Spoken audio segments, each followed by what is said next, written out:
So a few years back, Regnery put out a book series called The Politically Incorrect Guide. They have about 20 different authors, write I think roughly like 30 books on all kinds of various topics, and I just read The Politically Incorrect Guide to Capitalism by Robert Murphy.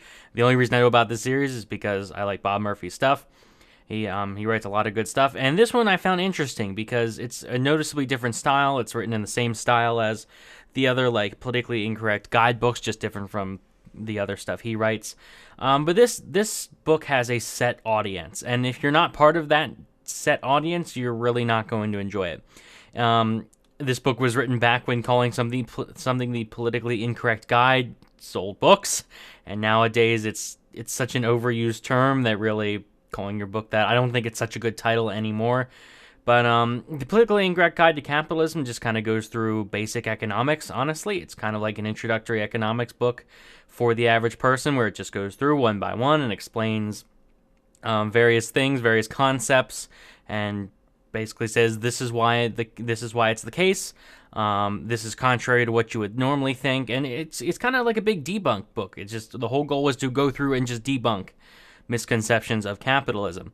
Now, the reason I say it's only meant for a certain like target audience is because if you're it's kind of written like in a kind of edgy way that would have been edgy maybe 8-9 years ago, but not so much now.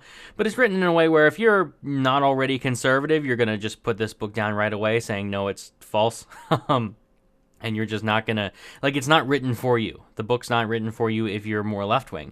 However, if you're a conservative, if you're a fan of Regnery Publishing, this is a book for you. This is, I think, intended for right-wingers that pretty much are accepting, like, yeah, it's right in the title, The Politically Incorrect Guide. It's appealing to people that think political correctness is bad. That kind of audience. But, yeah, it's more of a right-wing audience.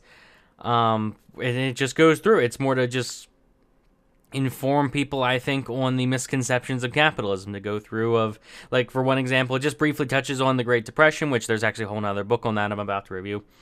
But it briefly touches on, like, the Great Depression and how, yeah, most people think FDR got us out of the Depression. That's not true. Here's why.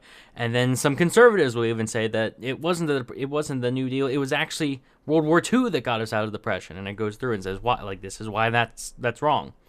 But it's a decent book for, I guess, just right-wingers as a basic economics book. I would recommend Choice, also by Robert Murphy, as a general like intro economics book. But this one might be more appealing for you. It's definitely easy to read. It's got a lot of like different. I do kind of like the format. It's got a lot of recommended reading throughout. So if you wanted to read more into a certain topic, it has that all throughout the book. Like here's a book to read if you're interested in this topic. But yeah, let me know what you think in the comments section. I enjoyed it, but just keep in mind it's only for a certain type of audience. Like if you enjoyed, subscribe for more. And thanks for watching.